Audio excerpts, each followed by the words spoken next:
আমরা জাতীয় নির্বাচনে একসাথে 11 দল নির্বাচন করেছি।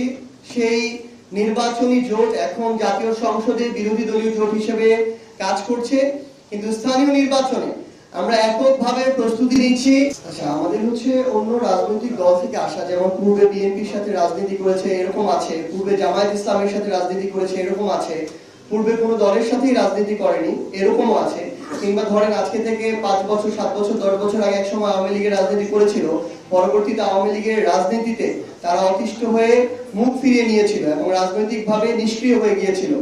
সেই রকম কিছু মানুষ যারা আবার একই সাথে জুলাইয়ের পক্ষে ছিল, যারা মনে করে যে আওয়ামী লীগ একটা স্বৈরাচার ছিল এবং তারা অপরাধ করেছে, এইরকম কিছু পদপ্রার্থী এখানে এসেছে।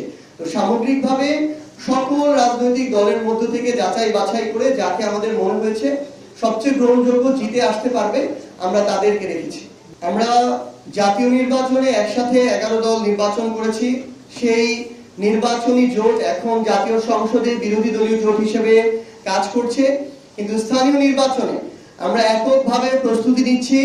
কারণ আমরা আগামীর যে স্থানীয় যে নির্বাচন, দুটি গুরুত্বপূর্ণ বিষয় হচ্ছে স্থানীয় নির্বাচনে স্পেশালি উপজেলা কিংবা পৌরসভা পর্যায়ে এটা একটু কঠিন হয়ে যায় যে 11 দল একসাথে একমত হয়ে একজন প্রার্থী। তো সেটা তারপরে যদি জোটগতভাবে হয়, সেটা নির্বাচনের পূর্বে একটা আলোচনার বিষয় এবং সেই অনুযায়ী সেটা সিদ্ধান্ত হবে। কিন্তু এখন পর্যন্ত আমরা এককভাবে প্রস্তুতি নিচ্ছি এবং বাংলাদেশের প্রত্যেকটা সিটি কর্পোরেশন, উপজেলা, পৌরসভা, ইউনিয়নে আমরা এককভাবে প্রস্তুতি নিয়ে আমাদের প্রার্থী ঘোষণা করব।